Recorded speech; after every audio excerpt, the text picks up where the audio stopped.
ഞമ്മക്കാണെങ്കിൽ രാത്രി സമയം നല്ല പൈക്കുന്നുണ്ടായിക്കൊണ്ട് നേരെ കിച്ചണിൽ കരുതാ എന്തെങ്കിലും ഒന്ന് ഫുഡ് ഉണ്ടാക്കിയിട്ട് പോകണം ഒന്ന് കഴിച്ചിട്ട് ഒന്ന് ഉറങ്ങാൻ.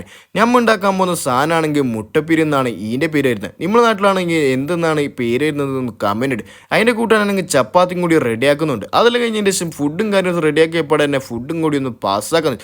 സാധനം സെറ്റാക്കിയതിന് ശേഷം വെള്ളം കുപ്പി എടുത്തതിന് ശേഷം ഞമ്മ നേരെ കിടക്കാനാണ് പോയത്. പിറ്റേസാണെങ്കിൽ ഷോപ്പിൽ നിന്ന് നിസ്കരിക്കാൻ വേണ്ടി റൂമിലേക്കാണ് വന്നത്. റൂമിൽ നിന്നാണെങ്കിൽ ഡ്രസ്സും കാര്യം മാറ്റിയതിന് ശേഷം ഞമ്മ നേരെ പള്ളിക്ക് വിടാന്ന് വെച്ച്. പള്ളിയിൽ നിന്ന് ശേഷം നിസ്കാരം കാര്യമെല്ലാം പാസ്സാക്കിയതിന് ശേഷം ഞമ്മ നേരെ വിടാന്ന് വെച്ച്. ഷോപ്പിലെത്തിപ്പാടാണ് ഉണ്ടായത് ചിക്കൻ ബിരിയാണി ആയിക്കൊണ്ട് അതൊന്ന് പാസ്സാക്കാൻ. റൂമിൽ നിന്നാണെങ്കിൽ നല്ല ഉറക്കം വരുമ്പോൾ സമയത്താണ് നല്ല പൈപ്പും വന്നത്. അതുകൊണ്ട് തന്നെ കഴിക്കാൻ വേണ്ടി നേരെ അടുത്തുള്ള ഒരു റെസ്റ്റോറൻറ്റിലേക്ക് നേരെ വിടാന്ന് വെച്ച്. ഇന്നാണെങ്കിൽ ഫുഡും കഴിയും പാസ്സാക്കിയതിന് ശേഷം വേണം ഒന്ന് കടന്ന് ഉറങ്ങാൻ. ഞമ്മ ടേബിൾ പോയതിന് ശേഷം ഞമ്മ ഓർഡർ ആക്കിയാണെങ്കിൽ നെയ് റോസ്റ്റാണ്.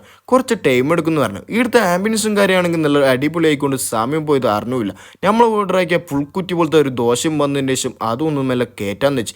ഈ ദോശൻ്റെ വില കെട്ടിട്ടാണ് ഞാൻ നട്ടിയത്. ഒറ്റൊരു ദോശയൊക്കെയാണ് 17.50. എന്ത് കാലക്കെണ്ണാണ് കഴിച്ചെന്നാണ് ഞാൻ ആലോചിക്കുന്നത്. അതെല്ലാം കഴിഞ്ഞതിന് ശേഷം റൂമിൽ പോയിട്ട് ഒന്ന് കടന്ന് ഉറങ്ങുമാണ്. ബാക്കി നാളെ ബായ്.